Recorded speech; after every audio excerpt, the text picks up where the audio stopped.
Pixar. Probably the most successful computer animation studios ever. Yeah, and with very humble beginnings. They were relatively unsuccessful and toiled in obscurity. Originally known as the Graphics Group, they worked from 1979 to 1986. That is right. That is when Steve Jobs bought the company for $5 million and renamed it Pixar. The rest is history. Not quite. After turning the company around, developing new technology in-house and releasing a string of hits, starting with Toy Story in 1995, followed by A Bug's Life, Toy Story 2, Monsters Incorporated, Finding Nemo, and The Incredibles.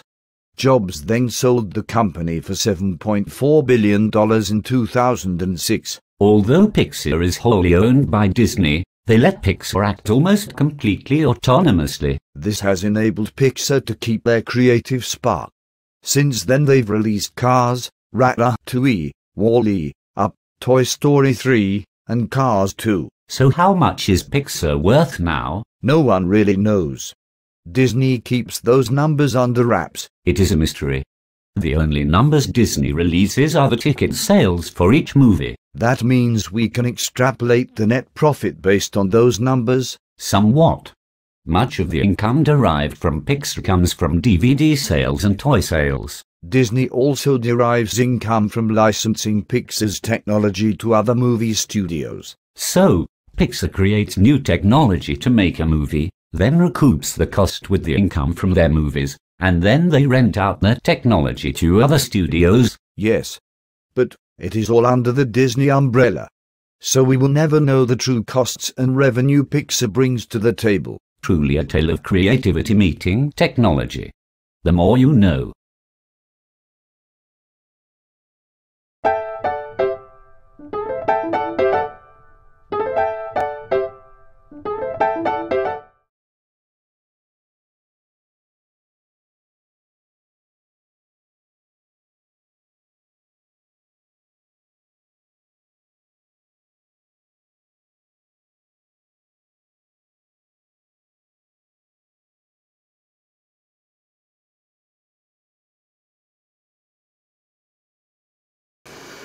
Hey y'all, my name is Dr. Dill.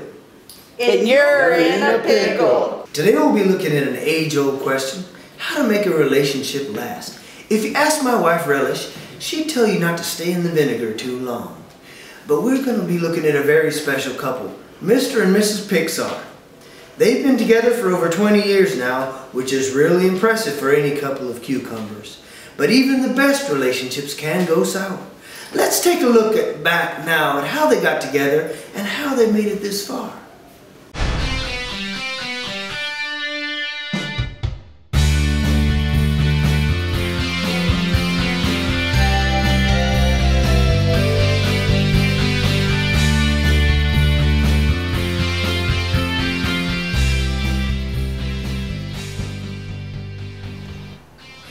Here's a picture of technology developing his skills on his very first laptop.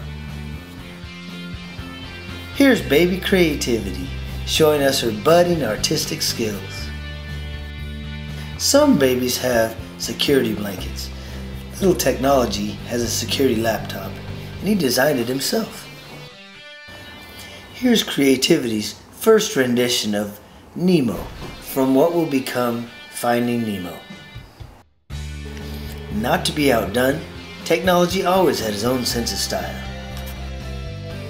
Unique colors that pop have always been a priority to creativity. Technology and Creativity love at first sight on the dance floor. The marriage of creativity and technology was a match made in heaven.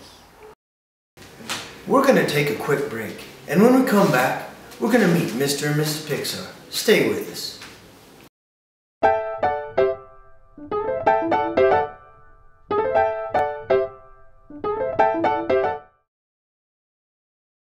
Hi, I'm Pixar. And I'm DreamWorks. Well, hey D-Dubs, how you doing? How's it hanging? What's going on? Making movies and selling tickets. And the name's DreamWorks, not D-Dubs. What about you, Small Fry? Well, really? well, you know, you're a young, small, independent production company, struggling from film to film. Want some advice from a pro? You must have not heard who my dad is. Hi!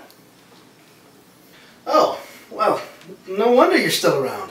Actually, I am a self-made company, but my dad, lets me do whatever I want. Well, you know what, that's nice and all, but let me know when you break $919.8 million.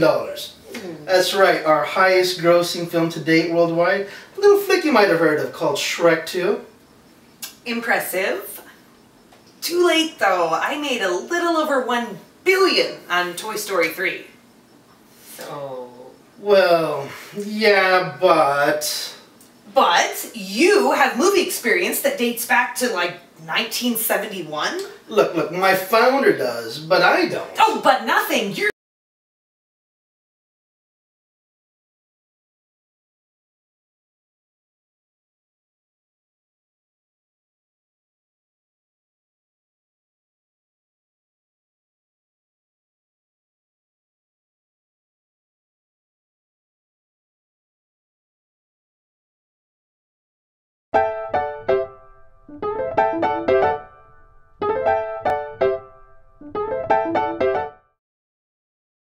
Welcome back, y'all. Today we're going to be talking about how to make marriages and relationships work over the long haul. So let me introduce the couple to you. Technology Pixar and Creativity Pixar. Dr. Nealon, it's so nice to meet you.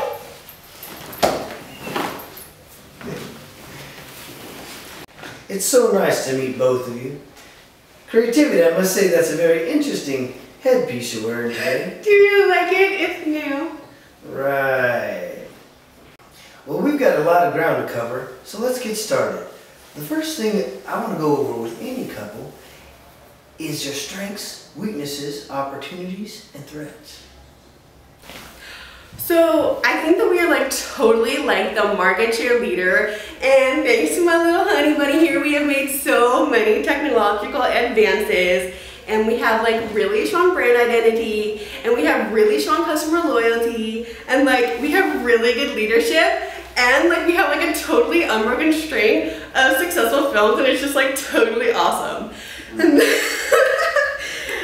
But like kind of on the downside, we have like kind of a poor supply chain, and we do have a sort of narrow product line, maybe kind of.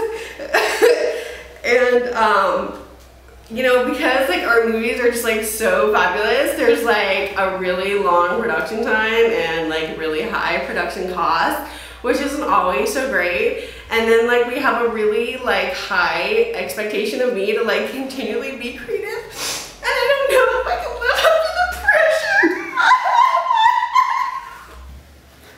It's okay, honey. Stop. Everything's gonna be fine. Everything's gonna be just fine. We have opportunities. Listen to me. We have two main opportunities. One, that we can globally expand and make Pixar as big as it can be. Yeah, globally expand. And two, that we can develop video games and create more products for Pixar. Many ways to bring in more money, just like that. But with opportunities do come threats. So, you know, when it comes to threats, we do have a lot of competition out there. People are trying to be top dog, and they're trying to take us down. And also the fact that there's a ton of piracy. People are videotaping our movies in the movie theater. They're like this, and then selling them on the black market.